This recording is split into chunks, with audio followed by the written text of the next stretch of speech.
Olá, pessoal que segue a Aplicar Conteúdos em Saúde. Aqui é a Beatriz Lotti, eu sou farmacêutica e criei o blog Aplicar Conteúdos em Saúde, assim como a minha empresa, que ministra treinamentos e também oferece consultorias e cursos. Provavelmente você que está aí assistindo a live já deve seguir, né, o Instagram da Aplicar. Mas eu aproveito a oportunidade também para te dizer que você pode se cadastrar no blog, é só digitar www.aplicarconteudosaude.com.br. Lá você se cadastrando vai ter acesso às publicações novas, né? As novidades que caem nos artigos, nos vídeos que eu publico por lá. Também pode encontrar muita coisa que já foi publicada. Tem algumas pessoas aí já acompanhando, Jacilene, Vacina Clean, que é do Renato, que é um colega farmacêutico. Comentem aí, por gentileza, se vocês estão conseguindo ouvir bem, se a conexão tá boa, porque é sempre importante fazer esse teste, né? Eu fiz o teste aí alguns minutos atrás, parece que funcionou, eu só não consegui salvar, mas espero que essa daqui eu consiga salvar. Muita gente sempre pede, salva a live, coloca lá no feed, né, do Instagram. Se der certo, tem dado certo a maioria das lives que eu tenho feito, eu consigo salvar. Vamos ver se essa daqui também vai dar certo. Essa live deve durar mais ou menos 1 hora, então se você não conseguir acompanhar toda ela, não tem problema. Dando tudo certo, eu vou salvar e aí vocês encontram ela no feed. Comentem aí, então, se vocês estão conseguindo ouvir quem tá aí acompanhando. Tô vendo que tem algumas pessoas ouvindo bem. Ah, legal, Jacilene respondeu. Show! Obrigada, gente! Bom, então como eu vinha comentando, né? Vocês podem assistir lives antigas, né? Porque eu tenho salvado todas as lives que eu tenho feito. E desde a semana passada, eu comecei com uma programação em que toda terça-feira, às 18 horas, eu vou estar falando aqui sobre algum tema relacionado à aplicação de injeção. Eu vou continuar fazendo lives sobre vacinação, junto com a Karina, com outras pessoas. Eu já fiz live aí com a Renata. Tô vendo que a Carol tá aí, é uma das alunas do curso Vacinação Descomplicada. Então a gente vai continuar fazendo lives também sobre vacinação. Mas na terça às 18 horas, no mês de agosto e setembro, a gente já tem uma programação aí grande. E que vocês, inclusive, podem se cadastrar, tá bom? Para poder já se inscrever, né, nas lives aí das próximas semanas. Eu coloco o link aí para vocês no feed, ou então no story vocês vão encontrar também o link em breve, eu divulgo para todo mundo, tá bom? O objetivo da live de hoje é a gente falar sobre as recomendações mais atuais, né, o que há de publicações mais atuais relacionadas à aplicação de injeção. E a gente tem aí 3, 4 grandes assuntos que eu vou comentar, que eu vou explicar, apresentar os dados aí dessas publicações que são de 2018 e 2017, sobre aplicação intramuscular. Então eu vou dar um foco maior para aplicação intramuscular, mas nas lives seguintes aí a gente vai ter várias lives onde eu vou falar de intramuscular, sobre região, delimitação. Na semana que vem eu vou estar falando sobre injeção e vacinação por farmacêuticos, tanto no Brasil quanto no mundo. Então eu vou dar um panorama aí pra gente entender o que tem acontecido no Brasil em termos desses assuntos, né? Como é que é a nossa história em relação ao serviço de injeção e a nossa história aí mais recente de vacinação, mas eu também vou comparar com outros países, porque é interessante a gente entender o país da gente com relação ao mundo, né? A nossa profissão no mundo todo. Então, assim, vamos ter lives aí no futuro, nas próximas semanas, onde a gente vai falar mais da aplicação subcutânea, mas essa específica eu vou falar de intramuscular. Talvez eu cite a subcutânea só a título de comparação, tá bom? Mas o objetivo aqui, então, é falar dessas recomendações, do que tem de mais atual. Como a gente vai ter aí mais ou menos 3, 4 informações e aspectos, né, abordados, então a gente não deve demorar muito tempo nesses temas. Se vocês quiserem colocar alguma dúvida de vocês, e eu também estou coletando, vou aproveitar para citar algumas que já foram enviadas, né, que eu coloquei algumas perguntas aí no story da Aplicar, então algumas pessoas colocaram algumas sugestões de temas. Se vocês aí, enquanto estão assistindo a live, quiserem colocar também alguma sugestão, vai ser super bem-vindo, tá bom? E aí a gente consegue discutir. Vocês podem colocar, inclusive, a pergunta em particular aí, tá? Não visível, mas pode colocar no coletivo também, que eu vou acompanhando e vou respondendo, ok? Bom, então, primeira coisa, pessoal, aqui eu vou falar de algumas recentes publicações de 2018 e de 2017, né? Mas em linhas gerais, o que a gente vê? Quando a gente vai ver o que tem de publicado mais recentemente sobre aplicação intramuscular, aplicação de injeção intramuscular, o que em linhas gerais a gente vê? A gente vê o quanto é importante estar atualizado, tá? Por quê?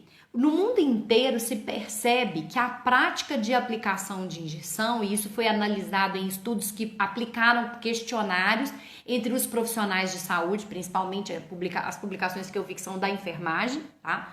Porque a farmácia, né, o farmacêutico aplicando injeção é uma prática muito do Brasil. Então, na Europa, nos Estados Unidos, Canadá, Austrália, em geral, as farmácias não oferecem o serviço de aplicação de injeção. Oferecem de vacina, até há mais tempo que a gente, do que o brasileiro, né? Mas a aplicação de injeção é uma prática não muito comum nas farmácias no resto do mundo. Em contrapartida, assim como acontece aqui no Brasil, a enfermagem é uma profissão que trabalha bastante a aplicação intramuscular, né? Principalmente em ambiente ambulatorial, em unidades básicas de saúde, enfim. Então, nos estudos que a gente vê, a gente lê aí de publicações de fora do Brasil, que a gente tem muito mais publicação sempre, né? De qualquer tipo de pesquisa de outros países, tem muita publicação, por exemplo, britânica, né? Então, Inglaterra publica, o Reino Unido, né? Faz muita publicação da enfermagem em relação sobre esses temas, sobre aplicação intramuscular. Inclusive, os 3 estudos que eu vou citar são do Reino Unido, tá? Mas o que a gente vê? A gente vê que o profissional de saúde que faz aplicação de injeção, ele geralmente fica muitos anos sem fazer nenhuma atualização. Ele considera, muitas vezes, que a aplicação de injeção é um procedimento muito banal, muito básico. E ele, às vezes, ele tem 20 anos de formada, 15 anos, 10 anos que ele trabalha na área da enfermagem, na área da aplicação de injeção, e ele aprendeu a aplicar injeção lá nas primeiras aulas, enquanto ele estava fazendo o curso técnico ou o curso superior, e aí ele não se aprimorou em relação a esse assunto. Então, isso é um problema. Por quê, pessoal? Porque, na verdade, a prática de administração intramuscular, ela começou lá em 1880, né? Então, ela tem mais de 100 anos essa prática, mas no início do século passado, ela tomou uma abrangência maior, né? A gente passou a ter mais medicamentos sendo desenvolvidos, como, por exemplo, os antibióticos, né? E com a via intramuscular como característica. Então, a técnica ela passou a ser disseminada no início do século passado. E as recomendações, as práticas, o que a gente faz todo dia aí aplicando injeção, são daquele tempo. Então, são de muitas décadas, de quase aí 100 anos, tá certo? Então, a gente continua, às vezes, fazendo práticas que hoje são desnecessárias, são consideradas desnecessárias, porque a gente aprendeu a aplicar injeção há 20, 30, 40, 50 anos atrás. E isso acontece no mundo todo, não é só no Brasil, não. Então, isso é uma das coisas que a gente vê nos estudos aí, nessas publicações que eu citei. E muito do que a gente faz não tem evidência científica. O que significa isso? Algumas recomendações, elas são lá de publicações que vieram em 1940, 50, 60, onde os autores, então, colocaram aquelas informações. Eu vou dar um exemplo clássico. Volume máximo em ml de aplicação de medicamentos na via intramuscular em cada uma das regiões. Primeira coisa que acontece é que na hora que a gente vai buscar na literatura, a gente encontra informações muito distorcidas. Enquanto um autor recomenda num local 1 ml, o outro autor fala que pode ser 2 ml como volume máximo, ou seja, o dobro, né? Porém, naquela época, e o que a gente vê, né, de relatos dos autores atuais é que não foi estudado. Então, quando o autor colocou 2 ml é o máximo no deltoide, ou 1 ml é o máximo no deltoide, ele não fez uma investigação, entendeu, pessoal? Ele não estudou, ele não comparou populações, né, um grupo de pacientes com um volume e com outro volume para chegar a uma conclusão, entende? Então, aquele volume máximo, ele foi um dado que foi estabelecido sem nenhum critério científico que hoje é considerado como relevante, como importante. Então, a gente tem que tomar cuidado com o que a gente ainda continua reproduzindo, fazendo e ensinando para os outros profissionais, sem ter o cuidado de investigar se tem algo mais atual, mais recomendado, tá bom? Então, por isso a importância de eu fazer essa live, né? Então, assim, eu estudo muito, pesquiso muito, leio muito e falo, gente, mas todo mundo continua fazendo. Às vezes a gente tem orientações que nem são tão novas assim e as pessoas continuam seguindo as práticas muito antigas, tá certo? Então, eu separei algumas das informações aí, dessas publicações aí de 2018 e 2019. Então, como eu disse, são autores ingleses, né? E que são de revistas da área da enfermagem. Um desses autores, que é o Soliman, que publicou em 2018, ele analisou alguns diferentes estudos que identificaram qual era a probabilidade da população estudada que recebeu injeções e que teve os tecidos, pele, subcutâneo, nos locais de aplicação e a distância, né, a espessura da pele e a distância entre a pele e o músculo. Então, essa espessura do tecido subcutâneo foi analisada e também do tecido muscular. E esses estudos analisaram a probabilidade desses pacientes receberem as injeções de fato no tecido muscular com as agulhas utilizadas. Então, as agulhas que eram recomendadas nas publicações foi feita uma análise se a probabilidade do paciente é maior ou menor daquela injeção de fato acontecer no tecido muscular. Então, esses diferentes estudos que Soliman resgatou e comparou, ele encontrou que a taxa de sucesso de aplicação dessas aplicações intramusculares, ela variou de 32% a 52%, ou seja, em 48% ou em 48% e 68% das populações investigadas não receberiam a injeção de fato no tecido muscular. Então, você imagina, você faz uma aplicação intramuscular, ela tem que atingir aquele tecido, que é o músculo, que é bem vascularizado, que tem oferece uma absorção gradual, porém rápida, né? Mais rápida, pelo menos, do que o tecido muscular. E aí, quando você não tem essa injeção dentro do tecido muscular, você tem uma probabilidade do medicamento não ser absorvido no tempo certo. Às vezes ele não chega a ser absorvido e aí algumas consequências podem ocorrer nesses casos. Então, segundo essa análise que o Soliman fez, em pelo menos 50% dos casos, as injeções não estão acontecendo dentro do tecido muscular. Então, é uma injeção intramuscular que você está fazendo, na verdade, no tecido subcutâneo do paciente. Um dos estudos que o Soliman identificou, né, comparou com outros estudos, mostrou que foram estudados 119 pacientes e a agulha utilizada era uma agulha de 38 milímetros. Ou seja, é a prática de vocês usar uma agulha de 38 milímetros de comprimento, 40 milímetros de comprimento? Comentem aí. Qual é a agulha que você mais utiliza e que tem disponível na instituição no estabelecimento de saúde que você trabalha e que você utiliza para fazer a aplicação intramuscular? Comentem aí, quem está assistindo a live, qual é o comprimento de agulha. Eu duvido que vocês estejam utilizando a agulha de 38 milímetros, porque no Brasil é muito difícil a gente encontrar essa agulha de 38, que seria uma agulha de 40 milímetros de comprimento, tá bom? Então, recapitulando o estudo, 119 pacientes foram investigados E a identificação que foi feita para esses pacientes foi que, usando a agulha de 38 milímetros, 98% das mulheres e 37% dos homens não teriam a aplicação sendo feita no tecido muscular. Ou seja, e essa análise foi feita no dorso glúteo, tá? Então, quer dizer, na região glútea, essas 98% ou 100%, né? A gente pode arredondar, 98% é muita coisa. Então, as mulheres não estão recebendo a injeção intramuscular de fato no tecido muscular, usando a agulha de 38, viu, pessoal? E aí, então vamos ver, a Jacilene tá falando que ela usa a agulha de 25 milímetros por 6, então 6 aí é o calibre, né, o 0,6 milímetros. A Flávia comentou com a agulha de 25.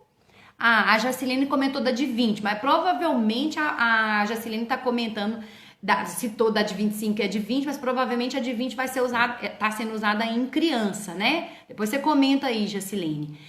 Em vacinação. Ok. Então a gente tem que fazer uma observação aqui. Então, quando se trata de vacinação, quem já trabalha com vacina aí, bem provável que já deve, aliás, quem ainda não trabalha já deve saber que as vacinas normalmente são aplicadas na região do deltoide e na região do vasto lateral. Então, olha que interessante. Quando a gente faz a aplicação no deltoide e no vasto lateral, em geral, o que os estudos também mostram é que a espessura do tecido subcutâneo no deltoide e no vasto lateral é menor em comparação com qual região? A região dorsoglútea. Então, se a Jacilene, ao citar 25 milímetros e ela aplicasse medicamentos injetáveis no glúteo, aí é um problema. Então, quer dizer, quando se trata da região glútea e até mesmo do ventro glúteo, aí sim, a gente tem que tomar bastante cuidado. Ou seja, o risco é grande da medicação, do medicamento não estar chegando do tecido muscular.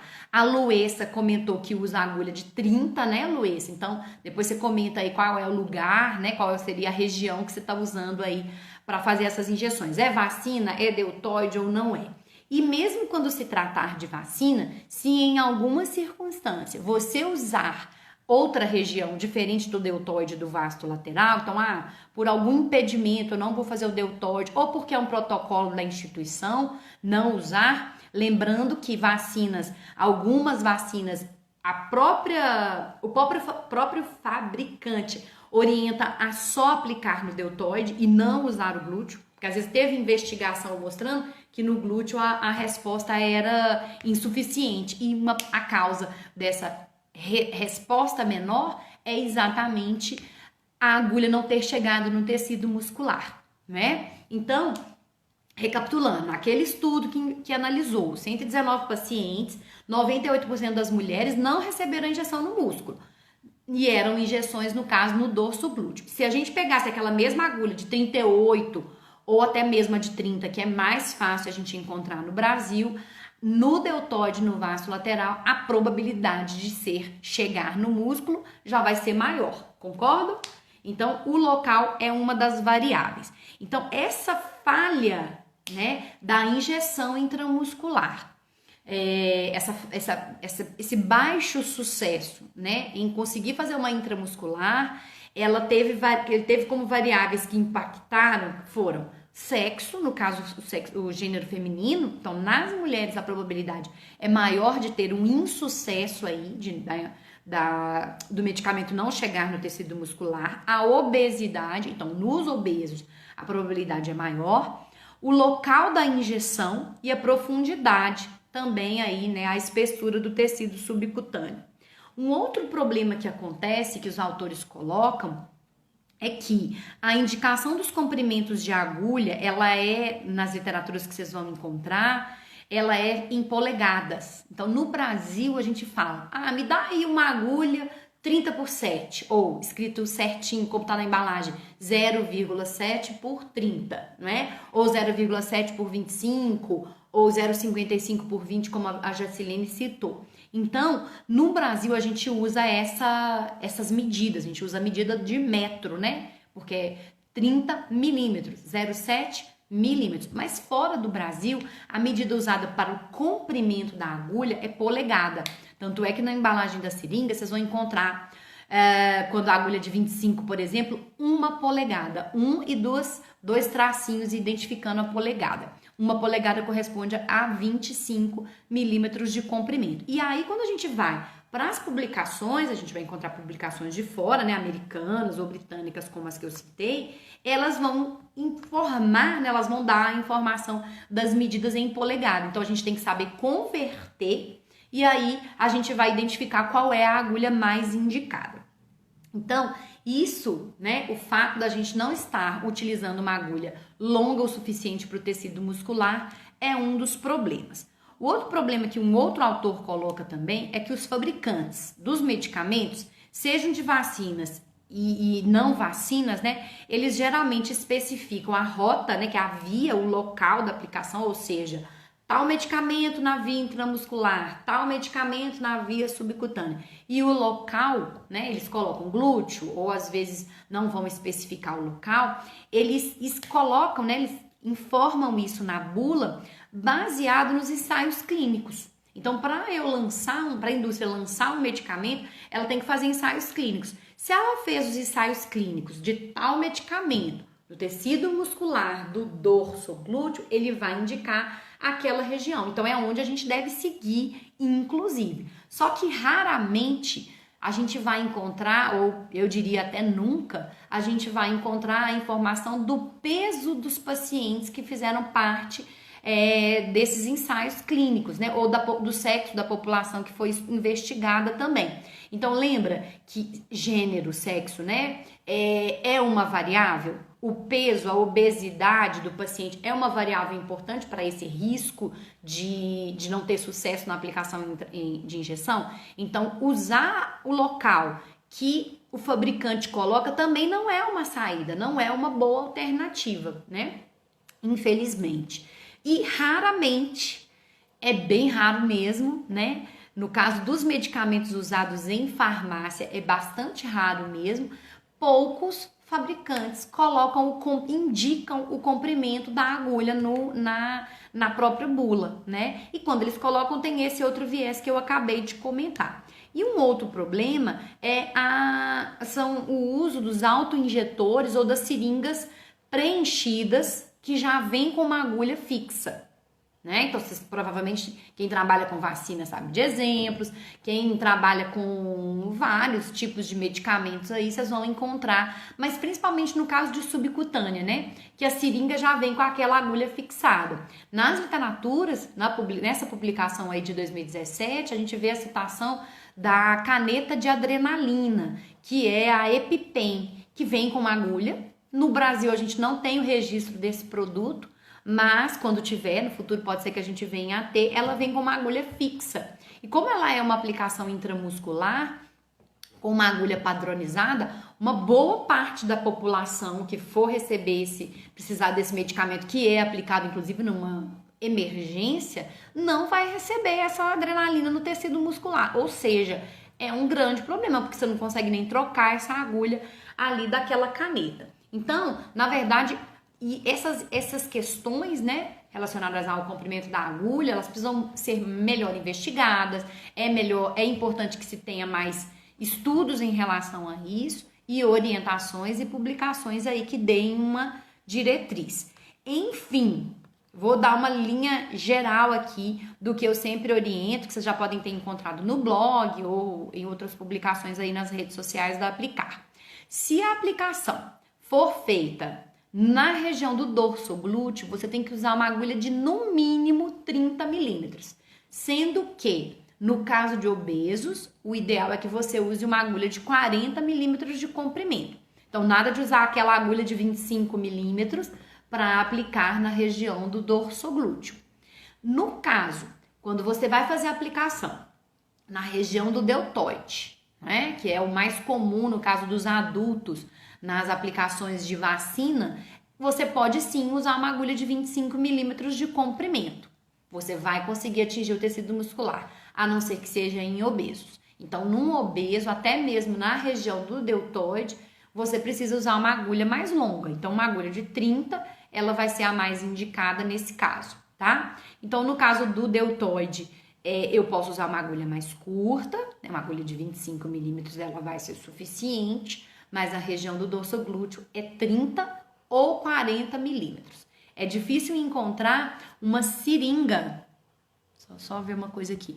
É difícil a gente encontrar uma seringa que já vem com agulha, com essas agulhas de 40 milímetros. Na verdade, eu não conheço, né? A gente tem as seringas que já vem com agulha ou com a comprimento de 25 milímetros ou de 30 milímetros, mas de 40 milímetros eu desconheço. Mas você encontra ela avulsa para trocar. Assim como a agulha de 20 milímetros, que é aquela roxinha, que ela tem um calibre mais fino também, ela também é encontrada avulsa. Então, por exemplo, vou aplicar uma injeção intramuscular numa criança, você pode até usar a agulha de 25 milímetros, mas uma criança bem magra, uma região do corpo bem magra, opte por uma agulha mais curta, que seria uma agulha de 20 milímetros de comprimento, tá?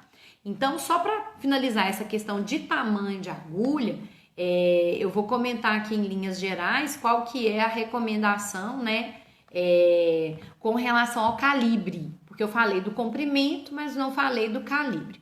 No caso do calibre, qual é a orientação que a gente precisa ter em mente? Quando a gente tem um medicamento que é muito viscoso, ou seja, um medicamento que não vai fluir com muita facilidade dentro do calibre daquela agulha, de uma agulha, né?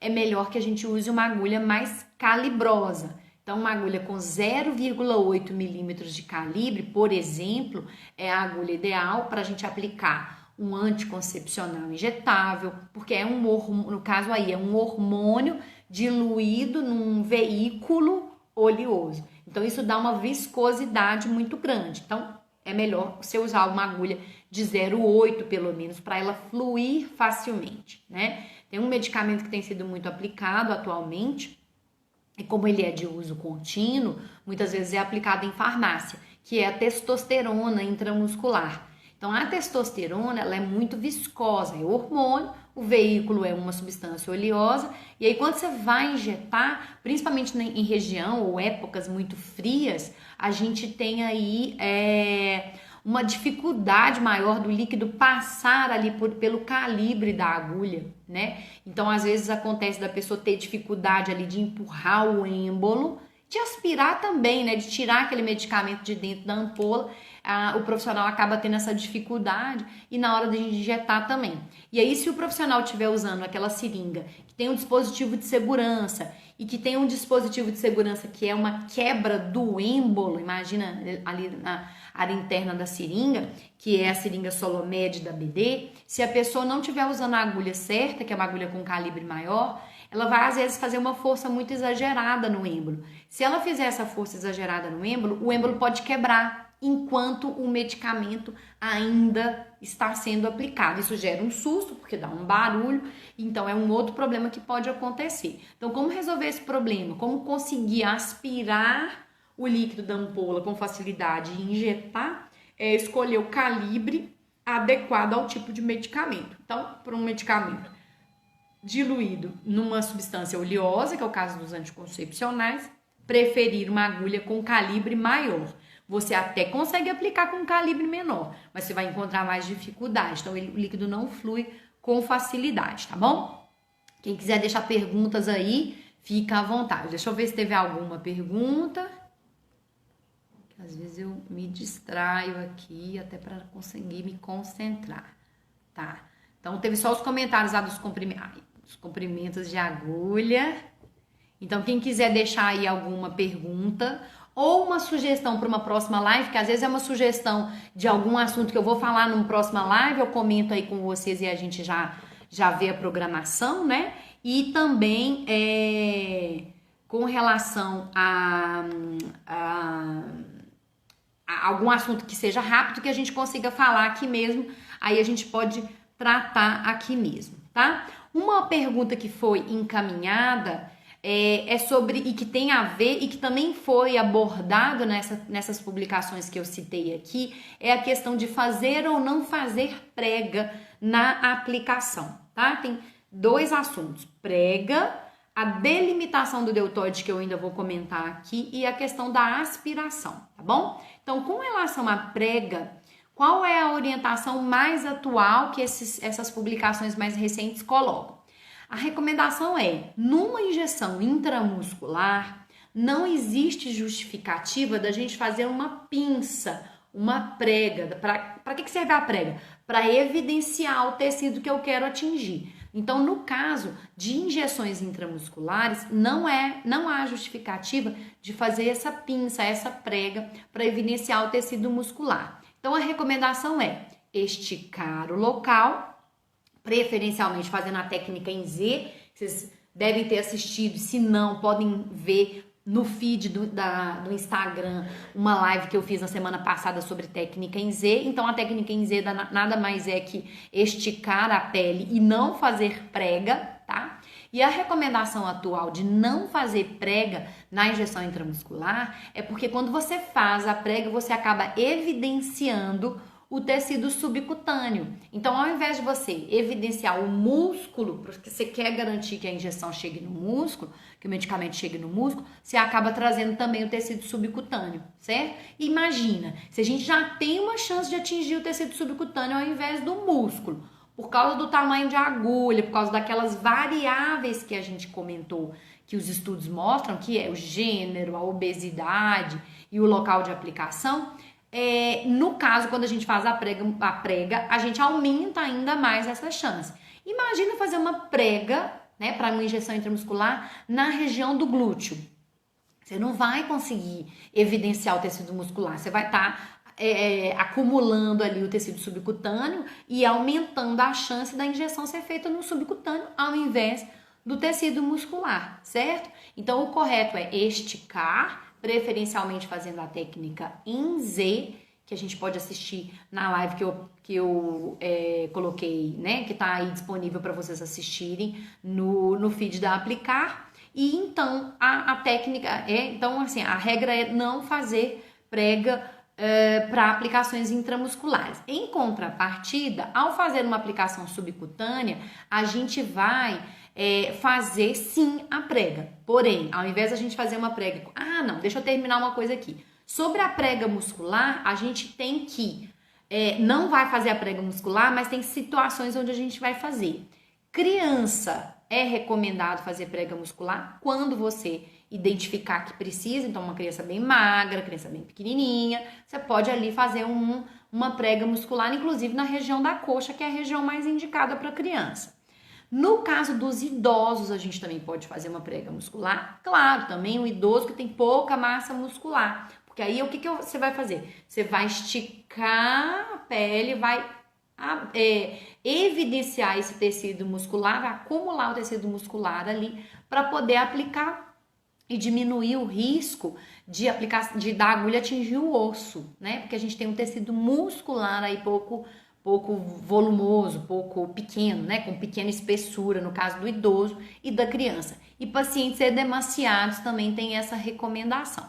Então, a intramuscular, vou fazer prega? Não. Faço sim nessas situações que eu acabei de citar e mesmo assim quando você perceber que justifica fazer, tá? E na aplicação subcutânea, aí, gente, o que muda? Muda inclusive os locais, né? Tem local que é igual, então, por exemplo, a região do glúteo, né? A região da coxa é a mesma.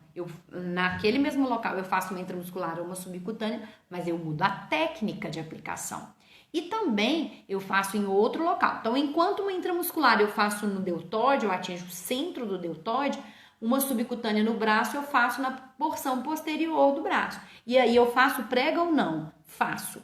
Uma prega com 2 ou 3 dedos eu consigo evidenciar esse tecido subcutâneo e aí eu não quero intramuscular. Eu vou usar uma agulha bem curta, eu vou fazer uma prega e aí pequena, com 2 ou 3 dedos, eu evidencio o subcutâneo e aí essa agulha vai chegar só no subcutâneo, não vai atravessar, não vai chegar no tecido muscular. Tudo bem, então?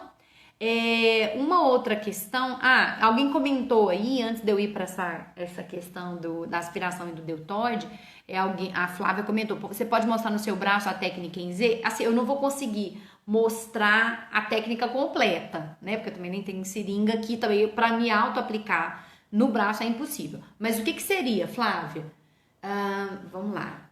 a minha mão não dominante, vocês vão imaginar que então aqui, a minha mão não dominante, eu vou com esses 3 dedos, eu vou puxar, na verdade eu vou fazer para baixo porque o sentido é oposto. Então eu estico e aí vocês vão imaginar que a agulha, ó, vai ser aplicada nessa porção aqui. E aí com esses 2 dedos eu seguro, aí eu, né, tô ali com a seringa no local. Com a outra mão eu vou aspirar e injetar, eu mantenho a pele esticada. Então esse movimento aqui, ó, que eu fiz para esticar a pele, ele vai continuar mantida essa pele esticada o tempo todo, né? Seguro a seringa, aspiro, injeto, espero 10 segundos e então eu retiro, tá bom? Tá, não dá para mostrar muito bem aqui no meu próprio braço, que fica invertido, mas qual é o segredo da técnica em Z? Eu vou esticar, manter a pele esticada até o final. Depois que eu injetar o medicamento, eu vou esperar 10 segundos, que é a recomendação também que a literatura coloca, e aí então eu solto e retiro a agulha no mesmo momento. Então esse deslocamento do tecido que vai acontecer é porque eu estiquei e mantive a pele esticada o tempo todo, tá bom? Então essa seria a recomendação da técnica em Z. Mais detalhes vocês conseguem encontrar tem outras publicações, viu, Flávia, que você pode encontrar aí vocês colegas também no blog, enfim, é só entrar em pesquisar lá no meu blog, vocês encontram mais informações sobre técnica em Z e no curso também, né? Então no curso vocês também conseguem. Como eu fiz na semana passada, terminando a live aqui, entre no Story da Aplicar e aí vocês conseguem acessar o link para a degustação do curso. Então eu disponibilizei aí nessas próximas lives, para quem assistir a live, um acesso a uma experimentação do meu curso, do curso online de aplicação de injeção. O que significa isso? Vocês assistem algumas das aulas, do total de inúmeras aulas que tem no curso, gratuitamente. Então, vocês conseguem assistir algumas aulas aí gratuitamente. E aí, para acessar essas aulas gratuitamente, eu vou colocar o link aí no story para vocês conseguirem pegar. É que eu tô sem o link para colocar aí agora para vocês, tá bom? E aí, mais 2 assuntos que também são de novidades, né? De atualizações aí recentes. Algumas não são nem tão recentes, viu, gente? Mas como a gente vê que ainda muita gente está preso a um modelo antigo, eu acho interessante colocar. E, na verdade, apesar de haverem recomendações, muita gente, os estudos mesmo mostram que a prática do profissional continua muito antiga, né? Uma das práticas é a necessidade ou não de se aspirar. Então, para todo mundo entender o que é aspirar, agora, nessa explicação que eu vou dar aqui, o que eu vou falar de aspirar aqui é o seguinte, pessoal, eu vou fazer uma injeção, tá certo? Então, a minha seringa tá preparada, eu preparo o local, delimito, defino aquele local que eu vou fazer a aplicação. Aí eu preparo o local e vou aplicar. Então, eu vou introduzir a agulha e antes de eu injetar o medicamento, eu vou aspirar, que é puxar o êmbolo para trás. Por que fazer isso? Aliás, melhor, para que fazer isso? Quando eu puxo o êmbolo para trás, ou seja, eu aspiro, eu tô querendo, né, a minha intenção é identificar se o bisel, que é a ponta da agulha, está ou não dentro de um vaso sanguíneo. Porque se ele estiver dentro de um vaso sanguíneo, lembrando que o tecido muscular e o subcutâneo são vascularizados. Então, eu tenho vasos aí percorrendo aquela região que é cheia de células musculares ou, enfim, de tecido conjuntivo, no caso, sanguíneos no local. Quando a agulha, então, atravessa os tecidos, eu tenho um risco do bisel, que é a ponta da agulha, estar dentro de um vaso, que eu não consigo enxergar a olho nu, eu não consigo perceber isso. Mas, se eu aspirar, ou seja, puxar o êmbolo, vai entrar o sangue que está naquele vaso sanguíneo no canhão da agulha, na seringa, e aí eu vou identificar se isso aconteceu ou não. A prática da aspiração, ela é uma prática de muitas décadas, tem muito tempo que tem a recomendação disso. Porém, em 2006, a OMS e o CDC americano fizeram publicações recomendando que não se fizesse mais aspiração, especialmente no caso de vacinação, certo? Porém, houveram algumas dúvidas, né? Algumas, vamos dizer assim, controvérsias em relação a isso. E aí muita gente ainda fica, mas eu não sei bem se eu confio nessas orientações da OMS. E aí, então, estudos precisam realmente precisam ser feitos para identificar isso. E aí, uma publicação recente que é deixa eu abrir ela aqui, 2018, né? Ela mostra o seguinte, que realmente, para a maioria das situações, a gente não precisa aspirar. Então, no caso da vacinação, está completamente pacificado que a gente não precisa aspirar. Mesmo as vacinas intramusculares, viu, pessoal? Mas para outros medicamentos que têm uma osmolaridade muito alta, medicamentos que não podem ser aplicados na via endovenosa, neste caso, então a gente precisa continuar aspirando, porque o risco desse medicamento atingir o tecido, o vaso sanguíneo, existe, né? E neste caso esse medicamento não pode ser aplicado na via endovenosa. Então também um exemplo aí para o pessoal que trabalha em farmácia são, de novo, os anticoncepcionais.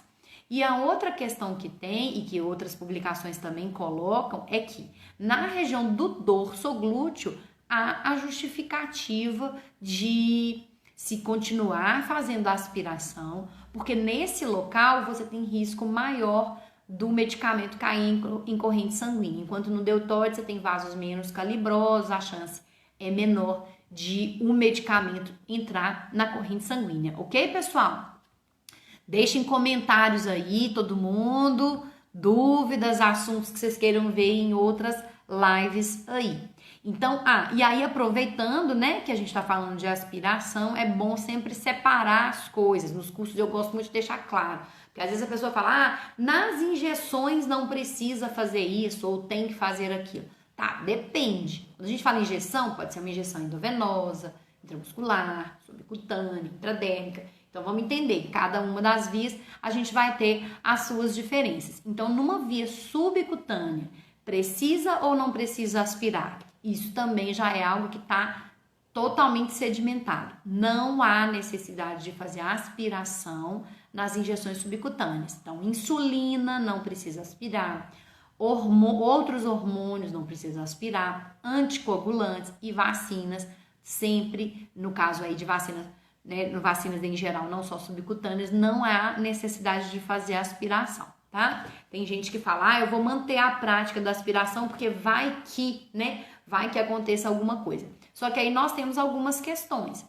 Quando você tem um medicamento que tá numa seringa, com agulha fixa, e você aspira e vem ali alguma quantidade de sangue, como é que você vai fazer? Você vai aplicar ou não vai, né? Então, numa situação como essa, você não tem como trocar a agulha para fazer essa outra aplicação, né? Aliás, você vai perder um medicamento. Deixa eu explicar melhor. Então, numa aplicação subcutânea, você tem ali o medicamento preparado. Se você aspira e vê sangue, você teria que trocar o medicamento todo se você viu sangue, correto? Porém, mesmo no caso da aplicação subcutânea, se vier sangue, não há justificativa de se fazer essa troca. Você pode aplicar. Então, não precisa aspirar no caso da subcutânea. E aí, algum de vocês pode estar pensando assim, não, mas espera aí, Beatriz, se eu estou fazendo uma subcutânea, introduzi a agulha, aspirei e entrou sangue aqui na agulha e na seringa, então não tem o risco desse medicamento cair na corrente sanguínea? Na verdade, não. Numa situação como essa, a gente pode prever, entender que aquele bisel daquela agulha está no vaso sanguíneo, mas o vaso que foi atingido, ele tem um calibre tão pequeno que o medicamento não vai de fato cair na corrente sanguínea, não vai circular na corrente sanguínea, porque o volume, a espessura desse vaso é muito pequena, tá certo? Então, você vai estar aplicando esse medicamento normalmente, ele vai ficar ali no subcutâneo e não tem risco dele cair na corrente sanguínea. Em contrapartida, quando eu estava explicando da intramuscular, o risco é maior, porque aí você tem vasos de calibre maior na profundidade ali, que é no nível, né, de onde está o tecido muscular. E aí, para encerrar, uma outra recomendação que muita gente talvez não saiba é como fazer a delimitação no músculo deltoide, tá? Então, eu também vou usar meu braço aqui para poder fazer essa delimitação. Qual que é a referência mais indicada atualmente para você delimitar o local aí para atingir o músculo deltoide? Bom, primeira coisa, tanto para o deltoide quanto para o glúteo, para o vasto lateral, o local usado, né, o ponto daquele músculo que deve ser usado para você fazer a injeção, deve corresponder ao ponto que tem uma maior espessura de músculo e é o centro do músculo, tá? E o deltoide, ele tem um formato que parece vou ficar assim que vai ficar melhor. Ele parece um triângulo, né? Então, ele começa com um volume maior aqui e depois ele reduz para um volume menor. Então, a técnica para delimitar o local, na verdade, a gente vai encontrar várias técnicas diferentes. A gente pode usar mais de uma, mas é importante a gente saber qual que é a mais indicada atualmente. Então, a mais indicada, que dá mais certo para todas as pessoas, mesmo aquelas pessoas que têm alguma variação anatômica, é localizar a cava da axila, então aqui a cava da axila, e aí eu crio uma linha horizontal que vai da cava anterior até a cava posterior. Então seria essa linha aqui no meu braço. Aqui na região, bem no limite entre o ombro e o braço, eu tenho aqui um processo ósseo. Pode você aí durante a live procurar esse osso aí que você vai encontrar aqui. Então, esse processo ósseo aí, esse osso se chama acrômio, né? Uma porção do osso. E aí a gente vai localizar, definir aqui, ó, na largura desse osso, o centro dele. Então, aqui é o centro do acrômio. Eu crio uma linha vertical, nesse caso, a partir desse centro aqui do acrômio. Então, eu crio essa aqui, a linha horizontal. A linha vertical estava aqui, não foi? Então, onde eu tiver o encontro da linha vertical com a linha horizontal, corresponde ao local que é o mais indicado para fazer essa injeção, que corresponde ao centro do músculo deltoide. Uma dica legal para quem está aprendendo ou quer revisar a sua técnica, que como eu disse no começo, é importante a gente se atualizar, faz essa delimitação. Encontrou o ponto? Faz um movimento com o braço que você está analisando, pede para a pessoa ficar com o punho bem cerrado, com o braço em 90 graus e o músculo vai ficar bem definido. Com esse músculo bem definido, você consegue tocar, né? Ao tocar, você vai perceber se aquele ponto realmente é o ponto de maior volume daquele indivíduo, né? Daquele deltoide, daquele paciente, tá? Então, essa é a técnica mais indicada. Linha horizontal que começa na cava da axila, anterior até a cava posterior. Depois você vai fazer uma linha vertical que vai do centro do acrômio e vai percorrer aí todo o deltoide, encontrando essa linha horizontal. E no centro é onde a gente vai fazer a injeção, tá bom? Outras técnicas que a gente vê e que não significa que elas são abolidas, não, elas estão erradas, não. Mas em alguns pacientes elas podem não funcionar. Então é melhor a gente usar essa e comparar com essa que eu vou falar agora, que é aquela técnica dos 3 dedos aqui. Então a gente localiza o acrômio, marca 3 dedos, que é uma distância que a gente tem uma área, na verdade, que a gente tem que evitar. Onde estão os meus 3 dedos aqui é uma área onde eu não posso aplicar. Por quê? Porque se eu aplicar a agulha nesse ponto, a agulha vai atingir a articulação do meu osso, né? Então, eu tenho ali estruturas que não podem ser atingidas pela agulha, o medicamento não pode entrar naquele ponto, porque isso vai gerar uma inflamação naquele local e eu não vou ter absorção, porque ali eu não tenho volume de músculo para receber essa injeção, onde a agulha vai chegar, né? E vai causar algumas complicações aí para esse paciente, inclusive muita dor, né? Por causa dessa inflamação do local. Então, aquela técnica dos 3 dedos, que é para afastar esse ponto e criar um triângulo, ela pode coincidir. Se eu fizer aqui, provavelmente vai demonstrar, vai chegar no mesmo ponto, mas não é a técnica mais indicada hoje nas literaturas. Então, os autores compararam os métodos e identificaram que esse método onde se faz esse triângulo, essa cruz, né, onde encontra a linha horizontal e a vertical, é a mais segura, é a que vai dar mais certo. Mas não esqueça de perceber a estrutura do músculo, principalmente quando você tem dúvida, às vezes o paciente mais idoso é mais difícil Então, você teve uma certa dúvida, será que eu estou aplicando muito posterior? Faz essa investigação aí direitinho, de pedir para a pessoa deixar o músculo bem contraído, porque assim você consegue perceber melhor se você está fazendo a aplicação no local correto. E depois, para todos os pacientes, só fazer essa delimitação que fica fácil aí, com a prática vai ficando cada vez mais fácil para a gente aplicar.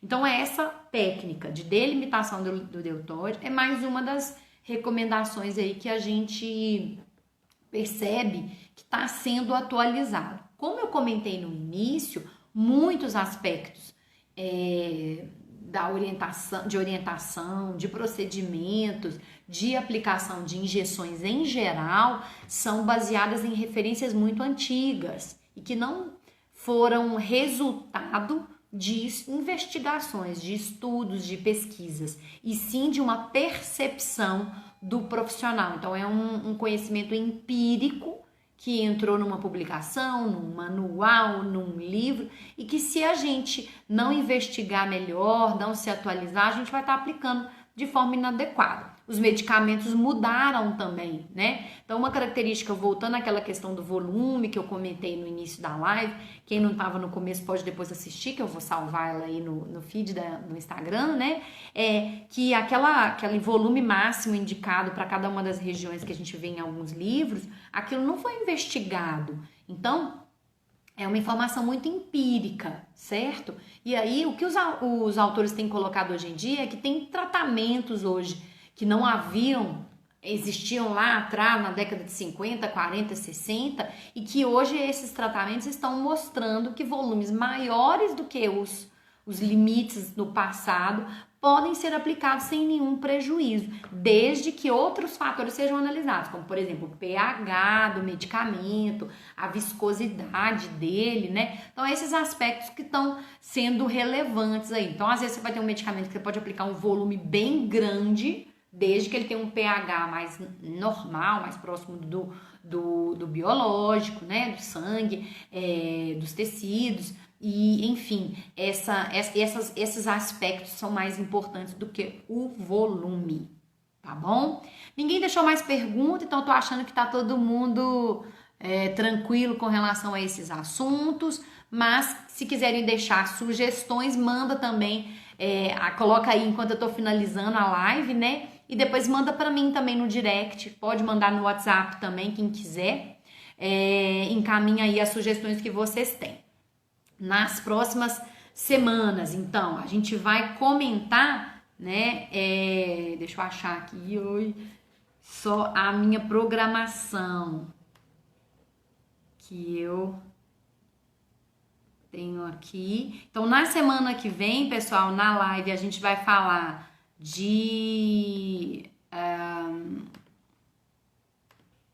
vamos lá. A gente vai falar das aplicações. Então, semana que vem, dia 18/8, a gente vai falar sobre injeção e vacinação por farmacêuticos. A gente vai falar da realidade brasileira e de outros países. Temos duas alunas aí dos cursos que, inclusive, são farmacêuticos e estão trabalhando já na área, que é a Marinette, que é a Rosine. Deve ter mais nome aí, mas eu não estou lembrando de todo mundo, que podem participar e colaborarem, né, meninas, com a experiência de vocês.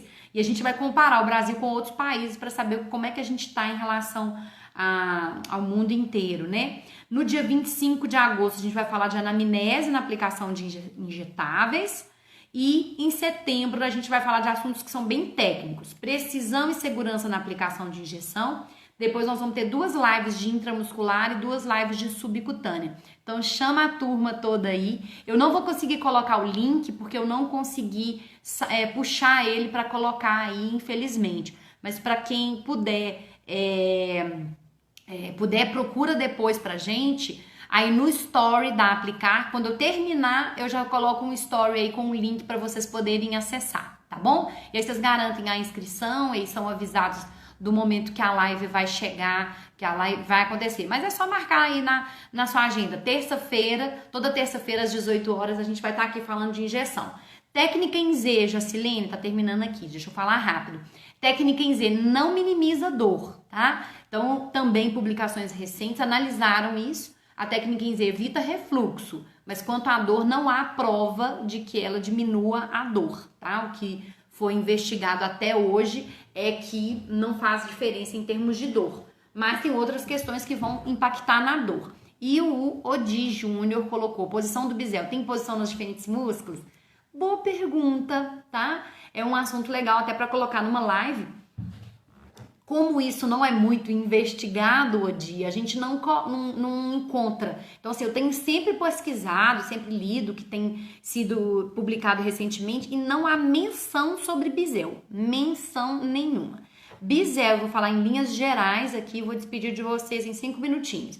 Bisel é assim, se você for fazer uma aplicação que tem um ângulo menor que 90 graus, você deve aplicar com o bisel para cima. Então, endovenosa, intradérmica, uma subcutânea com 45, uma intramuscular que você precisar fazer 45 graus, você vai fazer com o bisel para cima. Então, por exemplo, se aqui é a pele, né, aqui é a pele do paciente, você vai aplicar com o bisel oposto à pele. Pensa que a palma da mão é o bisel, é o furo. Então, eu vou aplicar desse jeito. Eu não posso aplicar desse jeito, porque esse ângulo é curto. Se eu fizer dessa forma, a agulha vai encontrar uma dificuldade, uma resistência muito grande para atravessar o tecido.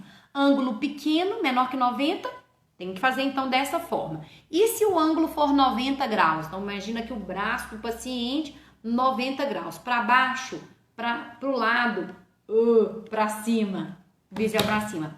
Tanto faz. Então, para o ângulo de 90 graus, não temos em referências, comprovação, né, de que o ângulo para baixo, para cima, para o lado, oferece mais segurança, menos desconforto para o paciente. Há hipóteses, mas também não foram comprovadas. Então, tem muita gente que segue a referência de, vou fazer sempre lateralizado ou para baixo, mas não tem evidência para isso, certo? Então, na verdade, 90 graus, fazer com o bisel, então faz o bisel, a direção do bisel, menor que 90, bisel para cima. O furinho não fica a favor da pele, ele fica contrário à pele. Agora, se na sua prática profissional se acostumou a fazer o bisel sempre lateralizado e percebe que empiricamente você faz uma comparação, né? Sei lá, fiquei uma semana usando lateralizado e uma semana numa outra direção e percebeu uma diferença, ok, você pode implementar isso daí como uma prática na sua rotina, como muita gente tem como prática de um lado ou para o outro, mas isso não significa que foi estudado, uma investigação não foi feita para chegar a essa conclusão, tá bom? Então, pessoal, agradeço aí a participação. Quem gostou, compartilha, tá? Encaminha essa live aí por esse aviãozinho aí que tá aí embaixo no direct para pessoas conhecidas, para outros contatos. E daqui a pouquinho a live vai estar salva no feed do Instagram, então vocês vão encontrar ela salva aí, se Deus quiser, se não der problema, eu acho que eu vou conseguir salvar. E aí vocês também conseguem encaminhar, é só copiar o link e envia aí para os seus contatos, tá bom? Aguardo você semana que vem, então na terça-feira às 18 horas. Beijo grande. Obrigada. Leilane comentou, Odi, Jacilene, obrigada. Raquel. Raquel, legal. Um beijo. Todo mundo aí. Boa noite para todos.